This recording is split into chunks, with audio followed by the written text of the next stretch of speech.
Onde está ou não? Pode ser assim mesmo, pastor. Oi? Pode ser isso assim mesmo. Então, toda liberdade. Queridos, com muita alegria, quero saudá-los com a paz do Senhor. Amém. Quero pedir-lhes para ler o texto que eu quero tomar por base, tendo em vista que o trabalho está voltado para a consciência missionária e nada melhor do que as experiências bíblicas. Evangelho do Senhor Jesus, segundo escreveu São João. Evangelho do Senhor Jesus, segundo São João registrou, tem uma passagem que eu quero tomar por base.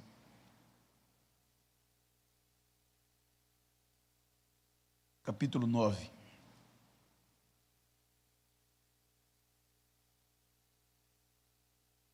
Os 2 primeiros versículos. Está escrito: E passando Jesus, viu um homem cego de nascença. E os seus discípulos lhe perguntaram, dizendo: Rabi, quem pecou, este ou os seus pais, para que nascesse cego? Queiram tornar os vossos assentos, por favor.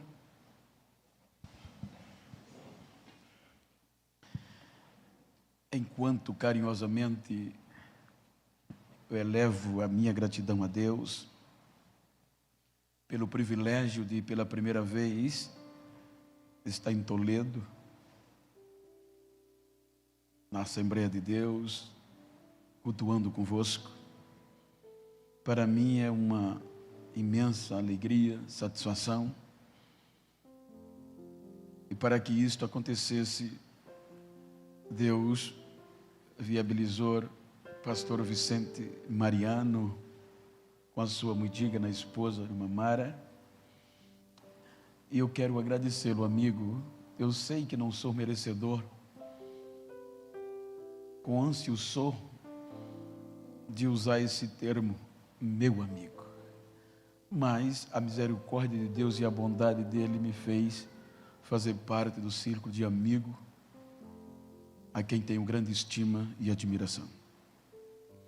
Quero agradecer a Deus pela vida do pastor Aldino, sua muito digna esposa, irmã Kerly, vice-presidente da igreja, e em nome deles, a todo o ministério, a toda a igreja, que Deus recompense a vós o carinho, a receptividade. E quero deixar registrado de coração a coordenação de missões na pessoa do presbítero Wilson, o operador Joemir, e a todos aqueles que com ele coordenam este grande trabalho. E registrando os meus agradecimentos de uma forma especial, o carinho, representando a todos vós, do presbítero, do pastor Carlos, desde a minha chegada no aeroporto, eles me receberam de forma excepcional, a qual eu não tenho como pagar o carinho, o cuidado da condução, pastor. Muito obrigado pelo presente que vocês me deram. Queridos, tratando-se de um trabalho missionário, eu quero usar o contexto bíblico com as experiências para motivá-los a começar por mim o objetivo da nossa escolha. Mas antes de tecer e de dissertar o texto, uma alegria enorme ver o Eltinho, o João, muito bom estar convosco mais uma vez. Queridos, quando nós lemos o texto, nós deparamos-nos com uma passagem que aos olhos daqueles que foram enviados, escolhidos a dedo, para promover o que nós lemos no texto, não levar em conta.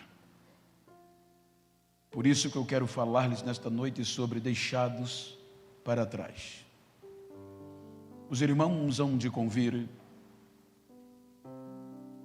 que desde a queda do ser humano,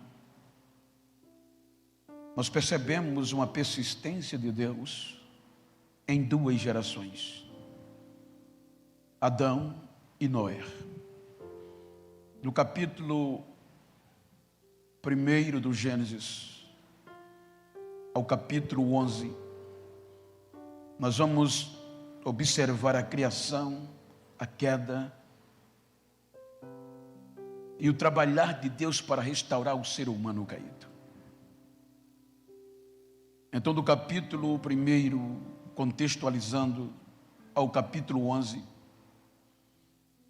a gente começa de um ser humano, de um casal, e a gente chega a gerações. E a Bíblia nos mostra que no capítulo 11 era uma geração de recomeço, quando Deus, decepcionado pelo comportamento humano, já havia aberto mão e pela graça, pelo favor não merecido, poupou 8 almas do dilúvio. E mesmo com tamanha decepção, ele acreditou de novo no ser humano que poderia recomeçar. Então é quando a geração de Noé aparece agora protagonizando a história humana. E no capítulo 11, mais uma vez, ensoberbece, mais uma vez, decepciona. Então é quando nós encontramos o advento da Torre de Babel ou confusão. Então os irmãos vão ler neste contexto, que é aqui que começa a confusão das línguas e forçadamente povoar a terra como Deus havia proposto à geração de Noé. Então agora aparece, se destaca povo, família, tribo, língua, raça, nação, a partir daqui. Porque até aqui era um só povo, era uma só língua. Do capítulo 11 para o capítulo 12, há uma longa história e tempo. E a história mostra que este povo, estas tribos, esta geração, que havia povoado a terra, cada um nos seus idiomas, se degradou-se mais uma vez. A história diz que perderam o rumo de Deus, e começou este povo, ou estes povos, a adorar tudo que se achava pela frente. Ontem à noite eu estava pregando em uma cidade, não vou citar o nome para que não inflame algumas, porque tudo hoje é online. Quando no domingo houve uma grande festa, porque era o dia de uma padroeira, não quero até detalhe, com todo respeito religioso e eclesiástico. Mas o que me chamou a atenção é que as avenidas enfeitadas, as ruas, as lojas abarrotadas, e o que eu quero até é o comércio, o quanto as pessoas faturam e sobrevivem naquilo. Estou tomando isso como exemplo para lhes dizer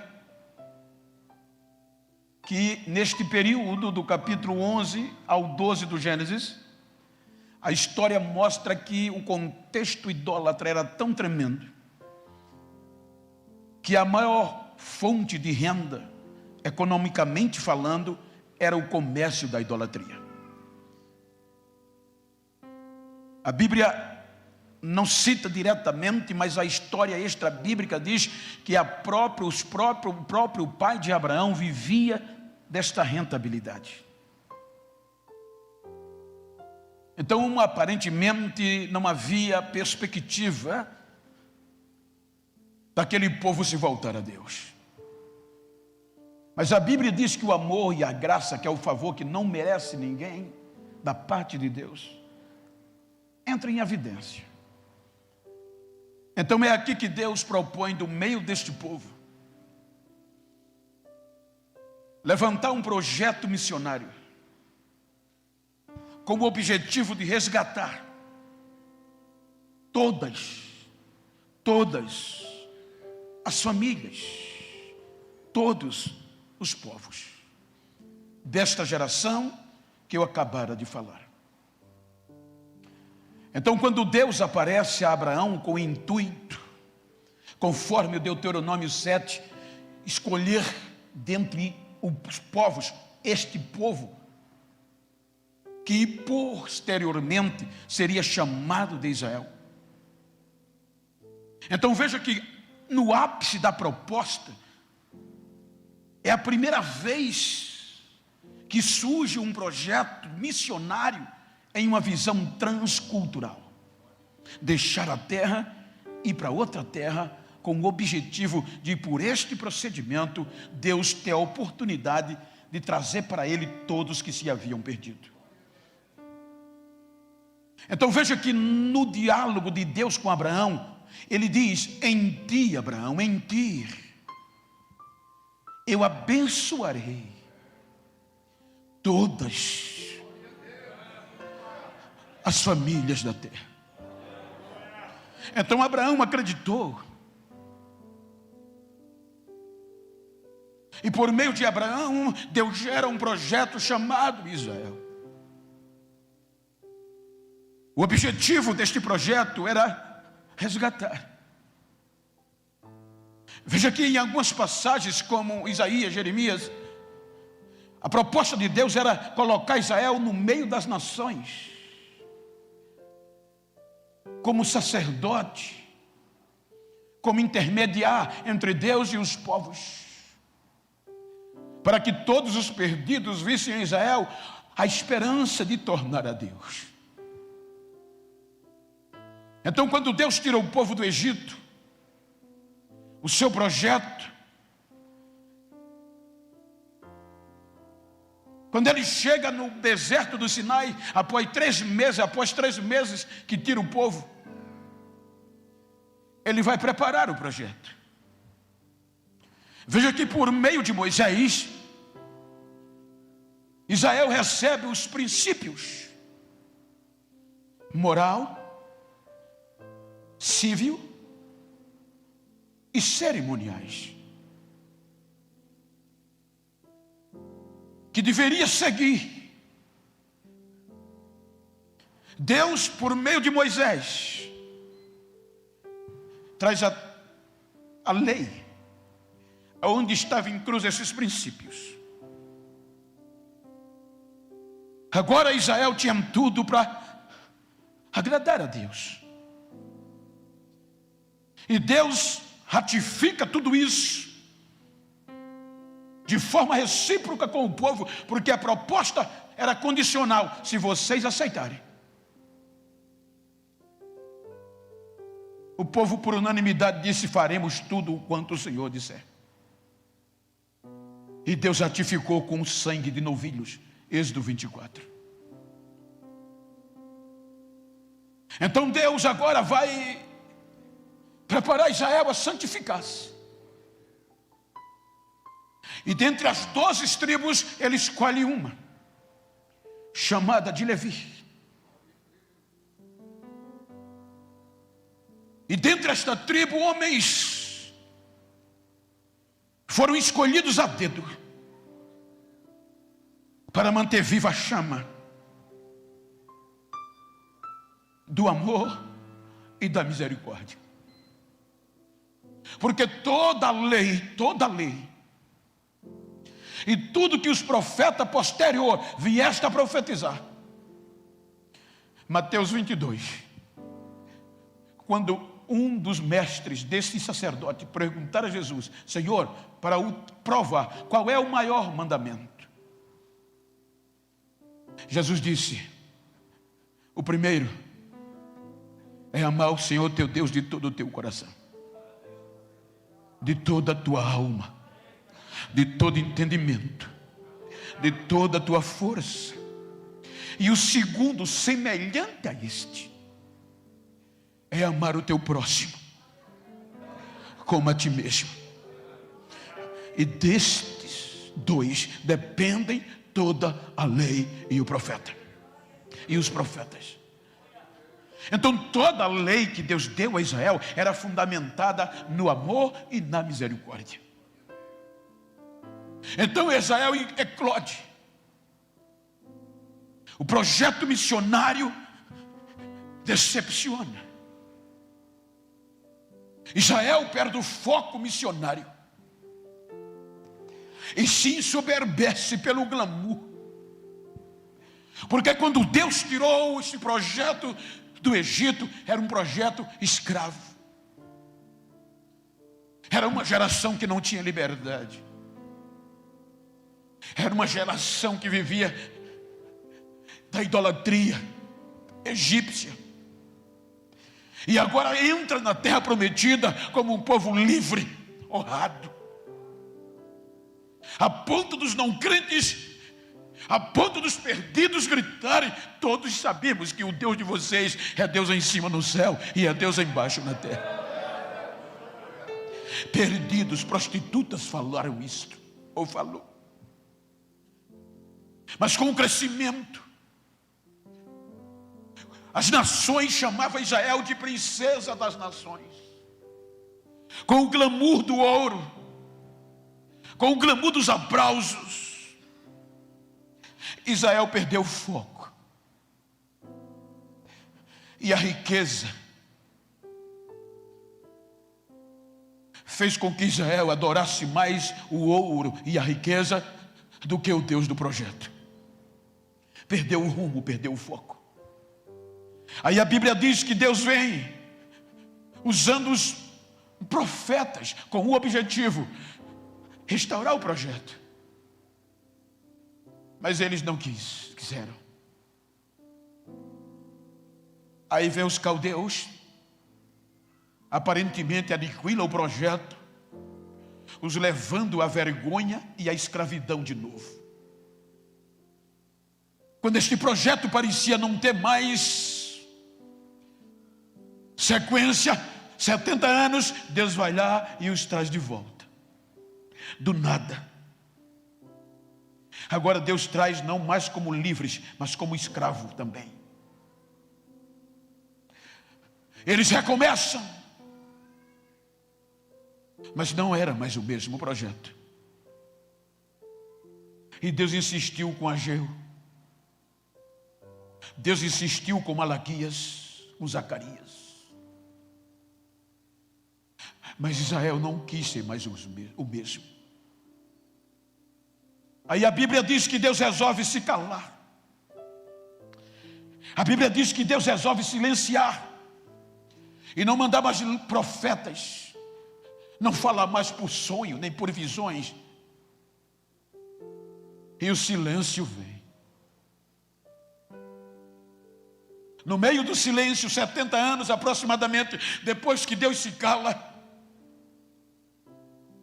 os medos e persas são subjugados pelo Império Grego-Macedônio.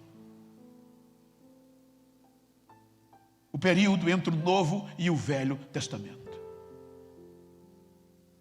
O mais poderoso exército que já existiu, Alexandre o Grande, vai conquistar o mundo todo. E todas as províncias, povos, nações, que ele tomava, conquistava, a cultura grega macedônia tinha que ser imposta. E ele conquista a Palestina, aonde a terra de Israel. E agora ele começa a investir incentivos financeiros. Ele dava a todos que eram conquistados para esquecerem as suas culturas e impregnar o grego. Então agora, a modernidade grega dominava entre os hebreus. E com isso, os bons princípios e costumes foram sendo deixados para trás. Tudo grego predominava. Até a própria língua que predomina o mundo todo, ela é a primeira agora no meio desta geração. Com cerca de 64 aproximadamente anos antes de Cristo, vem os romanos e predomina sobre os gregos macedônios. E quando os romanos vêm, eles vêm com propina política.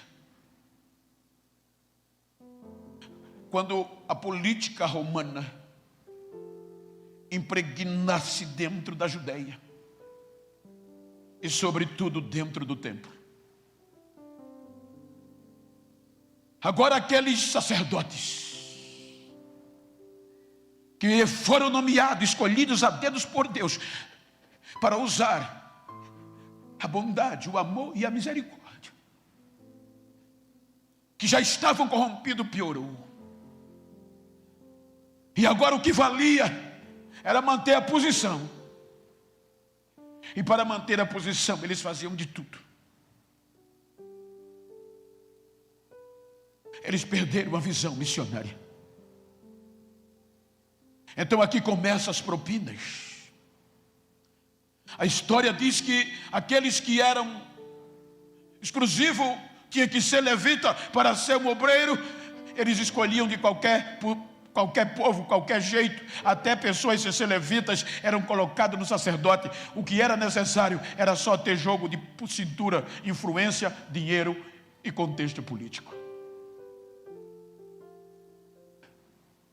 Então o foco principal desapareceu.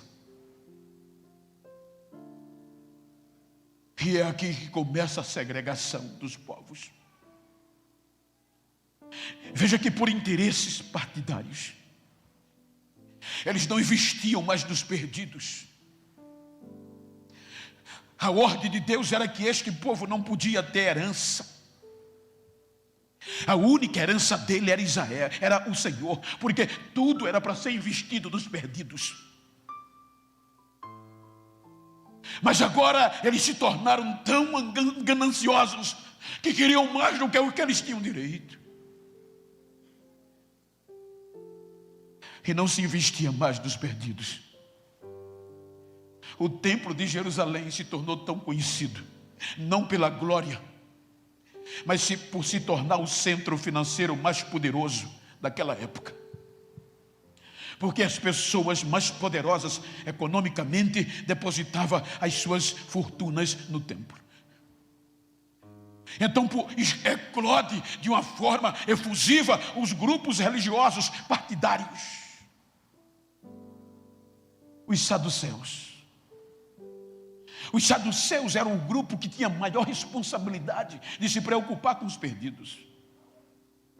Porque o grupo dos saduceus era o grupo da elite, era o grupo que dominava, que controlava. Este grupo era composto do sumo sacerdote, dos sacerdotes e os seus familiares. As pessoas mais ricas, as pessoas mais influentes da Judeia. Mas eles agora por interesse, por jogo de cintura, cuidavam do culto, cuidavam do que era sagrado, da adoração, mas não praticavam o que era de direito. Não acreditava que havia vida após a morte, porque eles não acreditavam na tradição oral. Quando Deus falou com Moisés, eles só acreditavam na que estava escrita, e a escrita dizia que eles não deveriam acreditar em ressurreição, pelo contexto da história. Então este grupo tinha interesses financeiros para manter quem queria no cargo. Aí surgem os fariseus. Um grupo combatente que já acreditava na tradição oral, que havia morte após a ressurreição, e combatia com os saduceus. E eles se separavam, porque o texto já diz, fariseus, santos, separados de todos os demais. Vinham os essênios, que pelo seu contexto dizia, não, para alcançar a bondade, a salvação, a santidade, a gente tem que viver fora do luxo, abria mão dos seus interesses, abria mão da luxúria, tinha que viver no campo, afastado do que era bom, só assim alcançava a salvação. Os zelotes eram revoltados, queriam promover uma guerra para combater, não aceitavam o domínio romano. E os herodianos eram o grupo político que intermediava entre o império e entre a Judeia. Então é neste contexto que as pessoas que foram escolhidas a Deus para manter esse projeto missionário vivo, baseado no amor e na misericórdia, perdem o foco. E a justiça já não é mais praticada.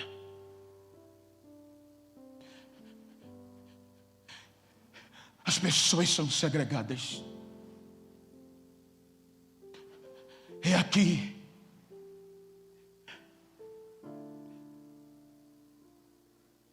que ele sanciona as emendas, leis permissivas e proibitivas,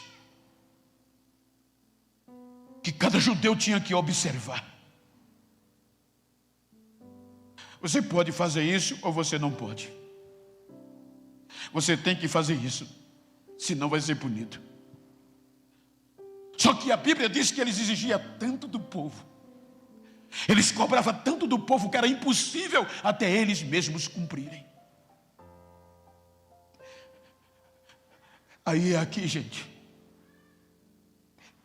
que enquanto eles cresciam, o número de perdidos ia aumentando. Em primeiro lugar, quem nascia com uma deficiência não tinha esperança nos 3 segmentos: família, religião e sociedade. A história diz que muitos que nasciam cego, coxo, aleijado, com alguma deformidade, já começava a ser eliminado logo no sofrimento. Porque a ordem e o processo era: se tiver deficiência, não serve para nada a não ser para morrer. Então muitos pais, quando o filho nascia, que já era aquela expectativa, é homem, mas é cego, é deficiente, os próprios pais, para não ver ele sofrer futuramente, já matavam eles logo ali. Eles eram eliminados logo no nascer, pela exigência daquele povo, daquele projeto que Deus nomeou para promover a bondade e a misericórdia, que por meio deles ia abençoar a todos os povos e famílias da terra. Mas perderam o foco. Perderam o foco missionário. Aqueles que escapavam do sofrimento, aqueles que se escapavam da morte, dos nascimentos, eles só tinham algumas alternativas para sobreviver. Diante da família, ia ser vida em estribo, ia ser jogado na beira de um caminho, ia ser jogado na porta de um templo, para mendigar, viver da mendicância, porque para eles não tinha mais esperança. Então alguém levava eles de manhã e à tarde ia buscar. Diante da sociedade, essas pessoas não valia nada. A sociedade que fazia parte do projeto missionário não valorizava os perdidos e ia os deixando para trás. Nem se aproximava. Eles não podiam trabalhar, porque ninguém lhes dava emprego. Diante da religião, que era onde estava o foco missionário, Essas pessoas eram abandonadas. Essas pessoas eram proibidas de adorar a Deus. Essas pessoas, pastor Rafael, não tinham o direito de se aproximar do que era santo. Diante da religião, eles mesmos ensinavam que essas pessoas eram sinônimos de maldição. Os puros nem se aproximavam deles e nem por perto passavam.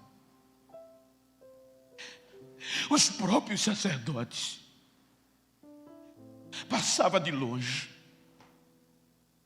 Não é à toa que você vai ver a parábola do bom samaritano. O que Jesus fala ali era uma realidade. E veja que ele não usa outra pessoa a não ser sacerdote e levita. Ou seja, aqueles que eram surrados, que eram com deficiência, eram largados e deixados para trás. Funcionários públicos, entre eles mesmos, eram descartados.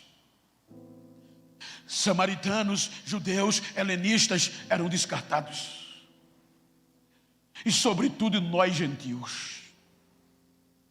Não era considerado gente para eles. Então era isso que prevalecia.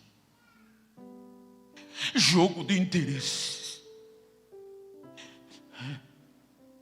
E enquanto eles faziam isso, a morte e o pecado iam prevalecendo e os perdidos iam aumentando. Aí Deus resolve quebrar o silêncio.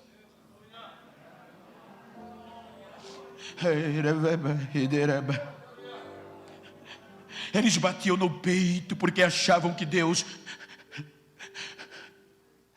Aí o que é que Deus faz para restaurar isso aqui, gente? Veja que Deus envia o ápice. Deus faz o maior investimento em missões.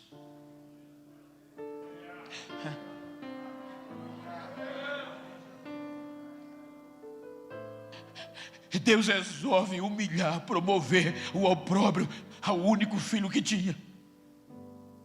Porque já tinha enviado todos os argumentos, mas Israel não se tocou, não voltou ao foco. Aí ele disse: agora eu vou enviar o meu filho. E eles vão ouvi-lo, porque é meu filho. E quando Jesus vem, eles não aceitam.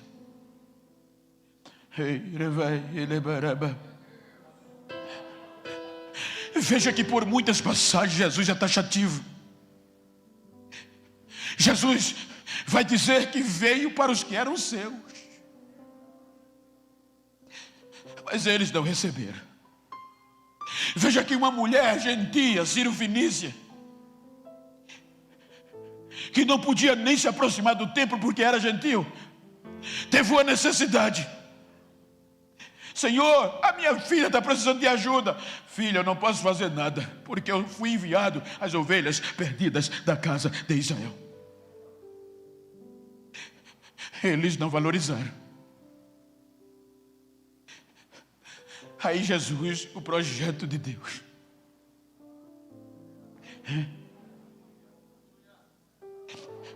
Veja, o pastor Rafael é pregador e eu sou pregador. E tem vários cantores. Ou em suma,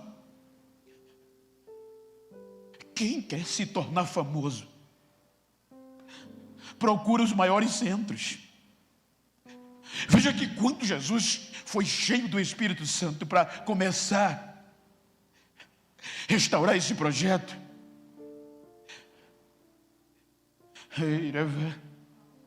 ele é cheio do Espírito Santo. O Jordão presencia o maior culto pentecostal que já aconteceu. O céu abre-se e o Espírito desce.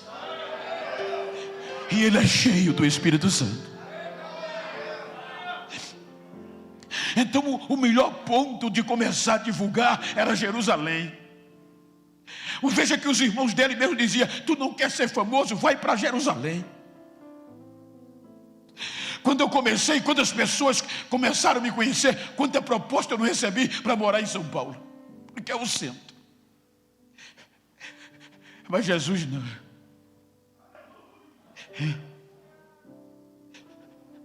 Ele vai começar o ministério por onde talvez nós não gostaríamos de começar.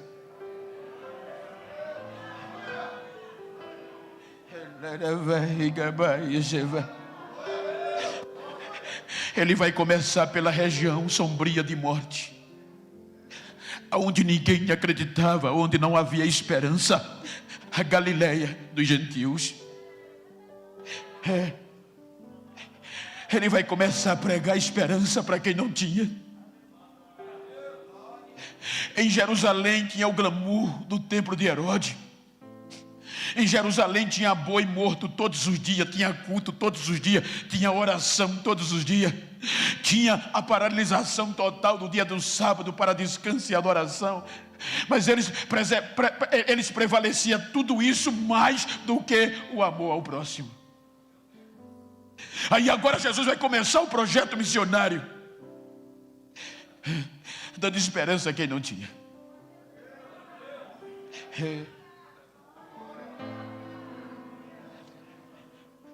Galileia dos gentios, região sombria de morte, mas surgiu uma luz.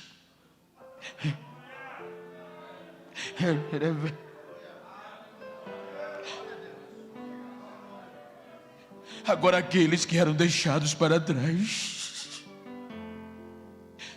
ele começa a pregar o evangelho do reino. Veja que você não vê nenhum registro de nenhum fariseu, de nenhum saduceu, de nenhum teólogo chamado de escriba, visitando alguém que não tinha valor. Eles proibiam até quem tinha valor de entrar na casa de quem eles achavam que não tinha valor. Agora Jesus vai falar. Agora Jesus é convidado para a casa de pobres. Vai ter um casamento, mas é casa de pobre. É casa de Galileu. No ápice da festa falta vinho. Faltou vinho. A água transforma-se em vinho. Aí a notícia se espalha. Está acontecendo o que nunca aconteceu. Ele é profeta. Ele foi enviado para isso. Aí as pessoas, como por exemplo, sabia e ouvia: Jesus vai vir para Cafarnaum, ele vai vir lá de Nazaré. Aí as pessoas já sabiam: ele vai passar aqui, vai. As pessoas já pegavam os seus doentes, já pegavam os seus coxos, os endemoniados, e ia espalhando na beira da estrada.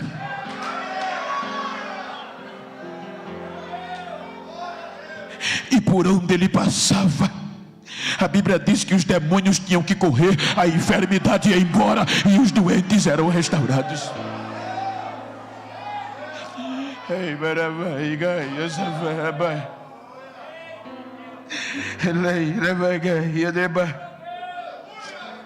Ele chega em Jerusalém.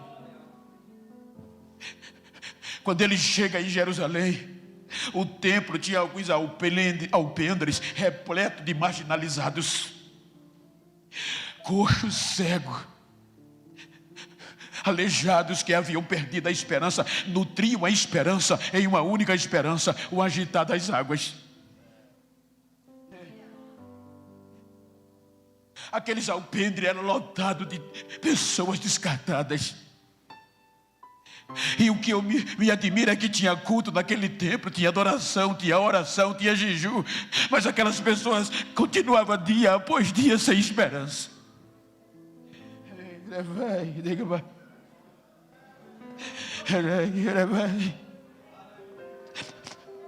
Você não vê nenhum registro bíblico, nem extra-bíblico, que nenhum daqueles fariseus, saduceus foi lá fazer visita. Quando eles viam daqueles pobres mendigando, eles davam esmola e tocavam as campainhas, porque a esmola no judaísmo estava relacionado à religião. Quem dava esmola era considerado mais santo do que quem não dava. Por isso que quando eles davam esmola, era para todo mundo ver. Quando o povo via, o povo já tinha a imagem: ele é mais santo do que nós. mas nunca foram visitar, nunca entraram aonde esses deixados para trás estavam. Aí Jesus vai para Jerusalém. Ele não vai procurar a melhor igreja para pregar.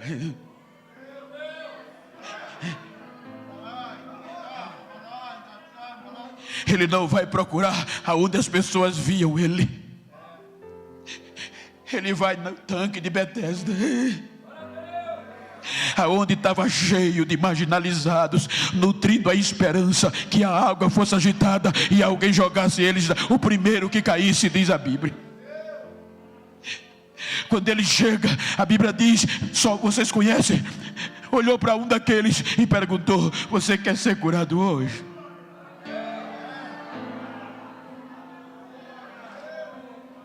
Senhor, moço, eu já estou aqui há tanto tempo. Ou seja, eu já perdi as esperanças, porque sempre que as águas são agitadas, não tem ninguém que me leve, sempre vai outro na minha frente. Quem investiria num homem desse? Levanta, filha, pega essa tua cama, põe no ombro. E todo mundo viu ele saindo dali andando com a cama nas costas.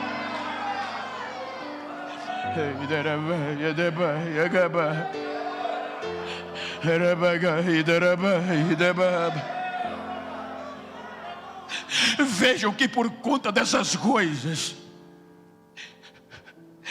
o capítulo 8 fala daquela mulher que aqueles que deveriam promover a misericórdia e o amor trouxeram uma mulher para ser apedrejada. Pelo texto, com algumas falhas jurídicas, para condenar uma pessoa.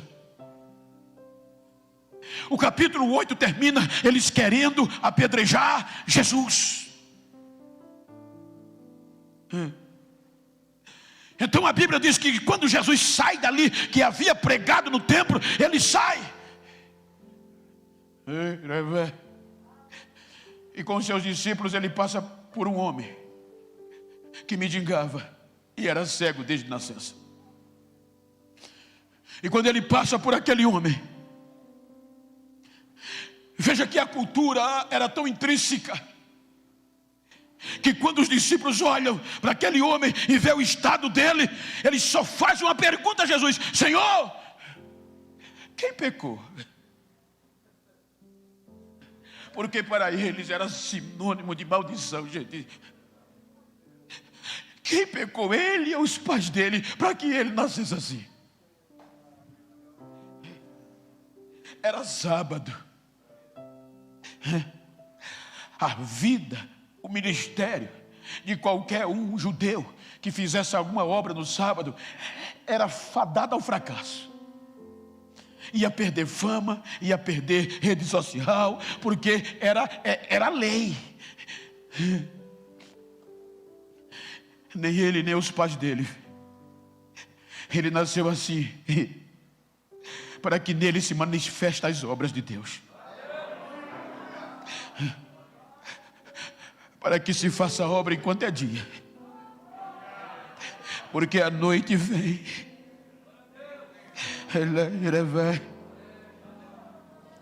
Então a Bíblia diz que Jesus ali já quebra os princípios da legalidade. A Bíblia diz que Jesus, olhando para um homem, se agacha, cospe no chão e faz uma obra que era proibida. Ele mexe a terra com o cuspe. Ele fez uma obra. Isso aqui já quebrava muitas tradições da legalidade, paradigmas. Quando ele faz o lodo com o barro e o cuspe, mela os olhos do homem. O homem era cego, gente. Ele não viu Jesus. E Jesus só disse no ouvido dele: vai a Siloé, o tanque, e lava-te. E vai embora. Ele vai embora. E a mensagem fica. A razão dele era um obstáculo, porque os irmãos vão ver no contexto que por conta dos milagres de Jesus, e que 99% que seguia e acreditava em Jesus era ralé, era pobre, eis que ninguém acreditava. Você pode ver que João capítulo 7, versículo 44 por diante, isso era tão sério que os sacerdotes mandaram os soldados prender Jesus aonde ele estava. E quando os soldados chegaram para prender Jesus, ficaram boquiabertos, Jesus estava pregando. Eles voltam para o templo, eram soldados do templo, sem Jesus. Aí os sacerdotes indignados perguntaram: por que vocês não o trouxeram? Os soldados disseram: ninguém nunca pregou como ele. A gente nunca ouviu. E eles disseram: vocês também se tornaram crente? Não. Algum representante da lei se tornou crente? Não. Aí eles disseram: é porque esta ralé, essa raça é maldita que não compreende a lei. Então para eles, por conta de que Jesus estava dando esperança a quem não tinha, estava fazendo o projeto baseado no amor e na misericórdia, eles sancionaram a lei, dizendo: todos que confessar que Jesus fez um milagre ou é o Cristo, será expulso da sinagoga. Deixa eu abrir um parênteses. Ser expulso da sinagoga, do sistema da sinagoga, não era só ser disciplinado da igreja. O sistema da sinagoga era um sistema social, que dava alguns privilégios aos judeus, entre eles a educação, uma assistência de saúde, e sobretudo o direito de não adorar o imperador, porque todos que estivessem fora do sistema da sinagoga tinham que render adoração ao imperador, porque ia depender de Roma. Então a razão dele dizia: se tu for, tu vai ser expulso. Mas a fé dizia: é a tua chance. A razão dizia: vão tirar o teu couro. Mas a fé dizia: acredita, vai. Eu creio que, como ele era cego, o guia puxou ele, todo mundo conhecia ele. Chegou no tanque, ele lava o rosto, tira o sujo, tira o lodo, e volta vendo. O bonito é que ele não faz barulho. O contexto posterior diz que agora ele tinha um ponto certo, e os vizinhos, todos os vizinhos conheciam. Aí a Bíblia diz que os vizinhos agora: olha aquele homem que era arrastado, perdido, sem valor. Eu vou conjecturar, está andando com a mão no bolso. Dispensou o guia. Aí incomodou. Se você puder, diga para quem está ao outro lado, diga: não se preocupe, se algum dia ou qualquer dia que você alcançar um milagre de Deus, vai incomodar. Vai.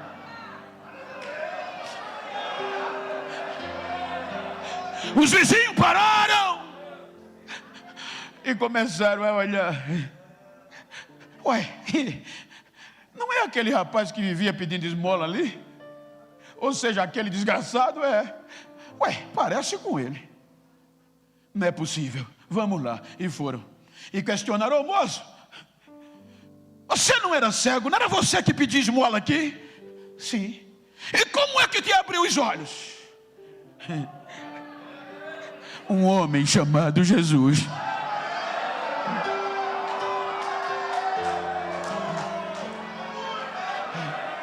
Mas como aconteceu? Eu sei que ele melou os meus olhos com lodo e disse: vai no tanque de Siloé, se lava.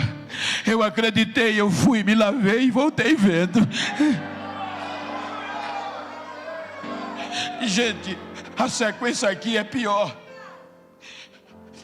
Veja que o texto diz que o levaram, no nosso contexto jurídico, coercitivamente. O levaram, não o pediram, não o convocaram, o levaram para os fariseus, porque os vizinhos sabiam que se confessasse ele ia ser punido. E os fariseus, pela lei, tinham 3 formas de expulsar alguém que confessasse se Jesus é o Cristo ou fez o milagre. A primeira era uma advertência verbal, a segunda era por tempo determinado, e a terceira era uma expulsão permanente para sempre. Quando levaram a primeira vez, o homem que não valia nada, que estava jogado, que ninguém nunca fez uma visita e nem lhe deu esperança. Olha se isso tem cara de missões. Nunca fizeram uma visita, agora porque enxergou, alcançou o milagre de Deus, estava sendo interrogado.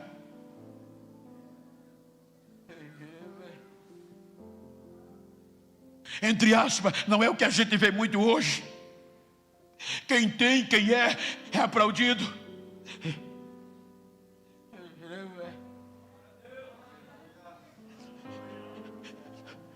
Os fariseus, moço, como é que aconteceu isso? Ele repete o que disse: um homem chamado Jesus, diante das autoridades, e agora não era mais cego, ele estava vendo, ele sabia o risco que corria. Ele mandou me lavar no tanque, untou os meus olhos, eu fui e voltei vendo. Aí eles silenciaram e começaram a discutir um com o outro. Não é possível. Esse homem é pecador. Aí o outro dizia: rapaz, um homem pecador não faz isso que ele fez. Esse homem só pode ser de Deus. Ninguém nunca fez isso.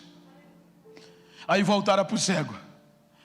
Olha, a gente sabe e não conhece esse homem. Você está enganado. Vou parafrasear. Não, moço, eu era cego. Faz o seguinte: dispensa ele. Amanhã você vem. Mas os seus pais vão ter que vir. Aí na segunda vez traz os pais. Eles não acreditaram nisso. Aí interrogaram o primeiro pai, os pais: esse rapaz é filho de vocês? Os pais disseram: é nosso filho. Ele é cego, era cego? Os pais disseram: era, ele nasceu cego.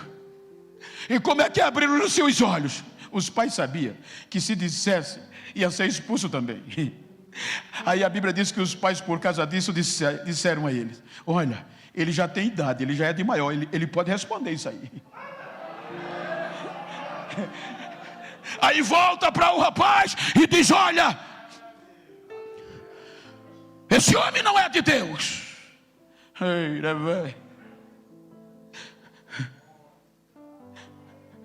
Aí o rapaz disse que se ele era de Deus, eu não sei. Eu quero perguntar se vocês querem ser discípulo dele também. Ele pregou para as autoridades da lei. Aí eles ficaram bravos e disseram: ora, tu que é nascido todo em pecado e vem dizer isso a nós? Nós somos discípulos de Moisés. Esse Jesus, a gente não sabe nem de onde ele vem. Aí o pregador, que era cego, não teve medo e disse: isso é que eu acho lindo. Vocês não sabem nem de onde ele é, nem de onde ele vem. E ele abriu os meus olhos. Agora eu estou vendo, agora eu estou vendo, agora eu estou vendo.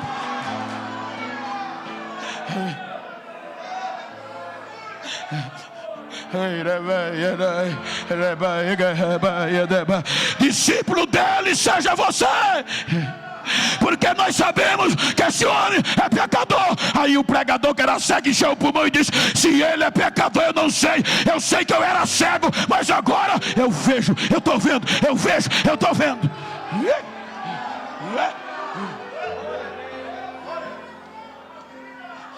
Veredito: bah, expulsaram.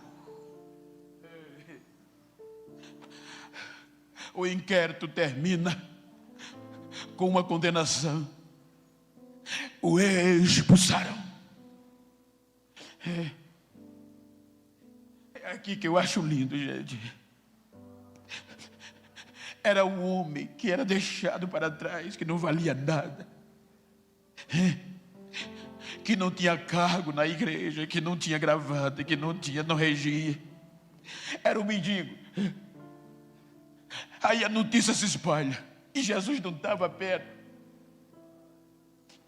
A notícia foi tão contundente, chamou tanta atenção, porque ele preferiu ser expulso, mas não negar o que recebeu. A notícia circulou tanto que chegou a Jesus e disseram: Jesus, sabe aquele homem, aquele rapaz que o Senhor curou, que botou lodo? Sim, foi expulso da sinagoga, sim. Jesus parou a viagem. A Bíblia diz que Jesus entrou em Jerusalém para procurar.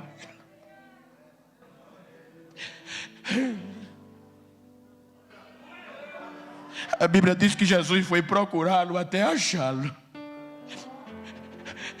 Diga para quem está ao seu lado: não importa aonde te jogue, não importa se te esquecer, Ele vai te achar.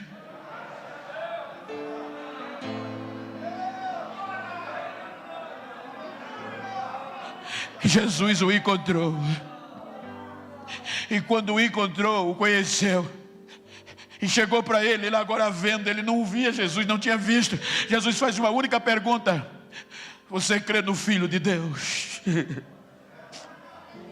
Ele conheceu a voz. O meu cérebro conhece essa voz, os meus olhos não viram, mas eu conheço. Quem é Ele, Senhor, para que eu creia? Sou eu que falo contigo. O homem desmontou-se e caiu nos pés dele. Adorou, adorou, adorou, adorou e adorou.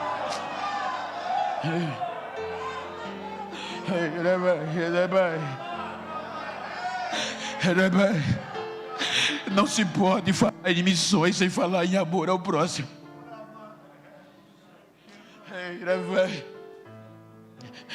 Quem diria? Quem diria? Para vocês parece simples, para os senhores parece simples.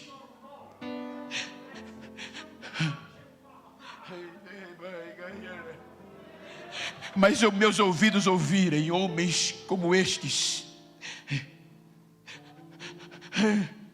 vocês levantarem para me reverenciar, me chamar de amigo. Vocês não sabem quanto isso influencia-me,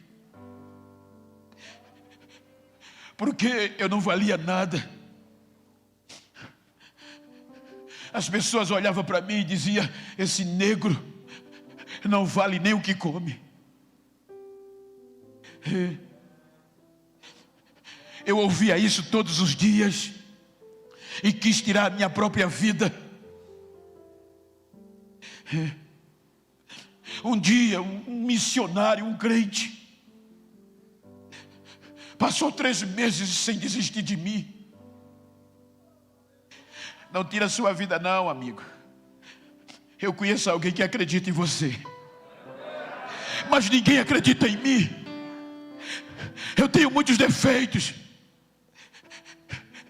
Ele foi enviado para os perdidos, para os que têm defeito. Ele é especialista. Me evangelizou dentro do canavial 3 meses. Hoje eu estou aqui no sul, mas eu cresci no interior de Alagoas, dentro da cana. O meu primeiro emprego foi cortar cana, com muito orgulho, plantar, limpar. Tinha dia que as palhas da cana me inflamavam tanto que a minha mãe me mandava para a praia para tomar banho de sal, para sarar as feridas. Ele foi lá do canavial me evangelizar, me levou para a igreja e Jesus me aceitou. Com 15 dias me batizou no Espírito Santo. Com 26 dias eu desci as águas. Com 1 ano e meio chegou um pregador na igreja pequena, de fazenda, o chão batido, aquele chãozinho de cor vermelha. O púlpito era uma coluna de cimento, a porta era de madeira, uma parte para cima, outra parte para baixo, não tinha ferrolho, era dobradiça. E quando eu entrei, Jesus me aceitou. E 1 ano e meio depois chega um pregador, e eu sentado lá no penúltimo banco, ele me disse: Moreno, Genival, Deus está mandando você ficar de pé. Quando eu fiquei, Ele está me dizendo que as fronteiras do mundo vão se abrir. O Brasil não vai ser suficiente, porque você é um projeto missionário na mão dele.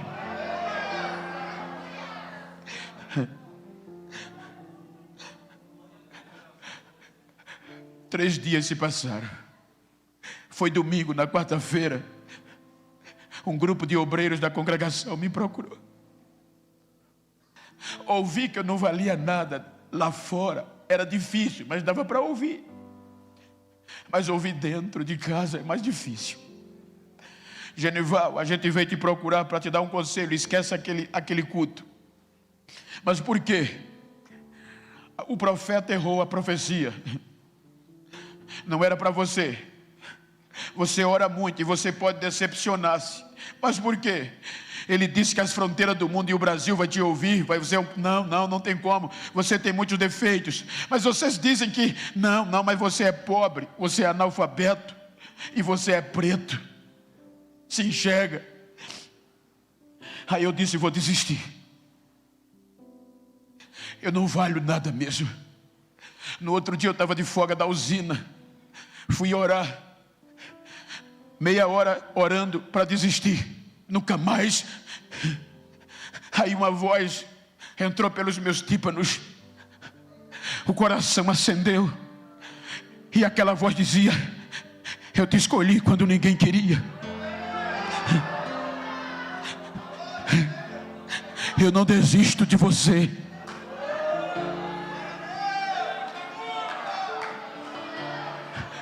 Eu passei 8 horas gritando dentro da igreja, só eu, sem poder me levantar. O coração queimando. Quando eu me levantei, o jovem veio dizendo, a tua filha passou mal. Eu fui para o posto de saúde, bem pobre. Eu falando hoje no hotel com o pai do pastor Aldino, contando as histórias, eu lembrei-me. Então ele era terrível. Quando eu me levantei, fui para o posto de saúde, o médico disse, é sua filha. A minha esposa já estava se acabando de chorar. 9 anos eu fiz o que pude, mas ela morreu. Agora eu que pregava cura, missões naquela fazenda, todos os dias, gente. Eu tive as pernas chutadas. Eu fui empurrado, apanhei, porque pregava a palavra. Agora, esses 2 impactos me acabou. Eu peguei a filha, o médico disse, não posso fazer mais nada, leve para casa para preparar o enterro. Como a gente era muito pobre, e era 20 quilômetros da prefeitura, deixava o corpo em casa e ia pedir o caixão. Muitas vezes a gente enterrava no quintal o cadáver. Quando eu peguei a criança no colo que fui para casa, a voz voltou e disse, hoje eu vou mostrar a você quem sou eu. Eu não dependo do que o homem acha, do que o homem diz. Leva para onde você estava orando. Eu não sei, não fui eu fui tão cheio que eu passei direto. Quando eu entrei na igreja com o cadáver, minha esposa, foram dizer o médico, os vizinhos, olha, ele está doido, foi para a igreja. Eu sei que eu joguei o corpo da criança na frente do altar, uma igrejinha de 8 por 6, e agora eu gritava, o médico veio, a enfermeira, os vizinhos cercaram a igreja, o médico tentando me consolar. Aí a voz chegou, foi eu que te trouxe aqui. Eu te trouxe aqui para dizer que você é um projeto meu. Eu não desisto de você. Para você saber que eu sou e eu te chamei. Olha o que eu estou fazendo. Não deu 10 segundos, o cadáver começou a se movimentar, começou a rodar. A menina deu um salto e começou a dar glória a Deus. Quem não acreditava aceitou Jesus naquele dia. O médico não sabia o que dizer, só olhava para mim, o que é que houve? Eu só dizia, o meu Deus é vivo.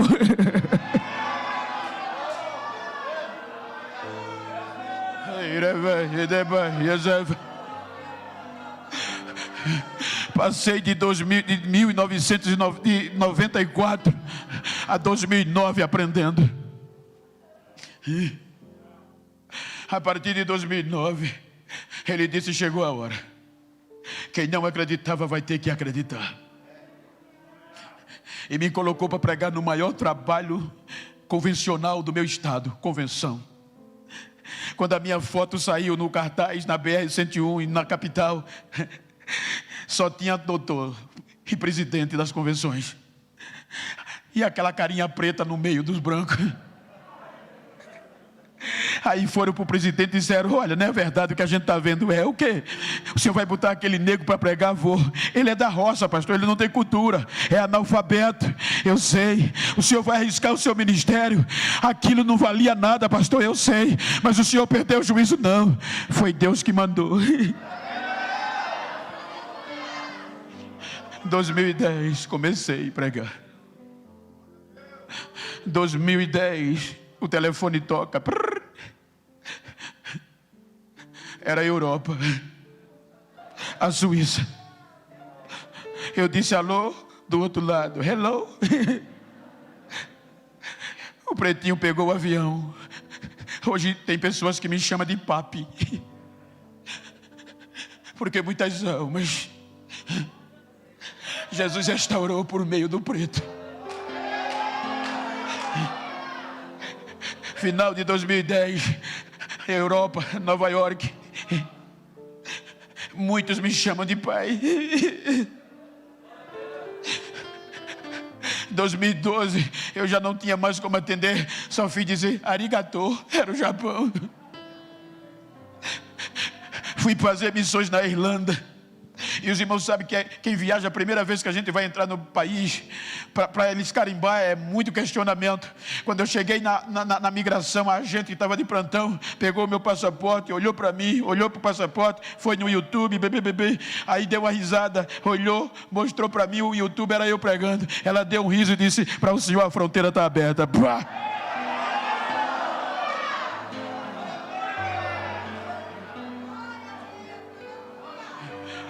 Hoje eu viajo o mundo todo fazendo missões. Me dizia Bento: você nunca vai chegar nem no sul, porque no sul tem muito alemão, muito italiano, a cultura é outra. Você é preto.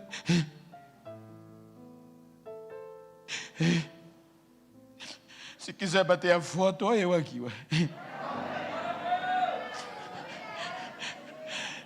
Tem país que eu chego que os alemães fazem fila para me abraçar, para me beijar.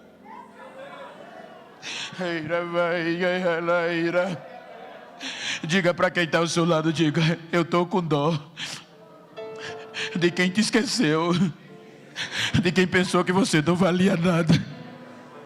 Você é um projeto missionário.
A minha glória está enchendo vidas nesta noite.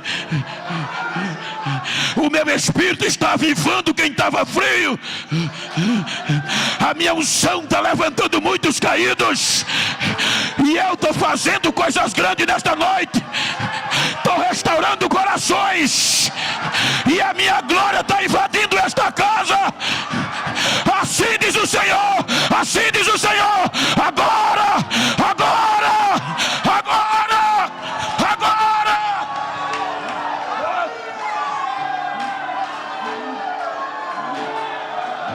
Adore, adore, adore. Eu estou no congresso de missões, mas eu estou pegando fogo aqui. Deixa eu ouvir o barulho pentecostal. Deixa eu ouvir o barulho pentecostal. Deixa eu ouvir.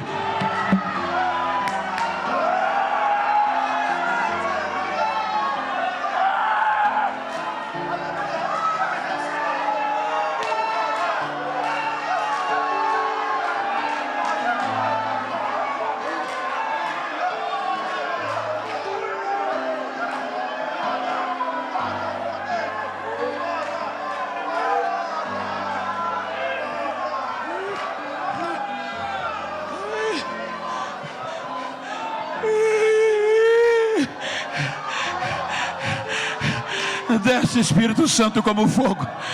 Incendeia, incendeia, incendeia, incendeia, incendeia. Deixa eu te pedir um favor, com todo respeito sanitário. Se você pode, fica de pé. Você que está sentado, agora vira para quem está ao teu lado, com todo respeito. Olha para mim não, me ajuda aqui, pastor Carlos. Olha para ele, vira assim, não olha para mim não, olha para ele, dentro dos olhos dele, olha, se você pode, e diga para ele, diga para ela: tô nem aí, quero nem saber como você chegou no congresso, quero saber como você vai sair. Diga para ele: me faz um favor, se tu encontrar alguém que pensou que eu não era nada, que eu estava esquecido, que eu estava frio, dá um recado a ele: vai ter que me engolir, a casa dele caiu, eu vou sair pegando fogo, eu vou sair pegando fogo, eu vou sair avivando, eu vou sair avivando.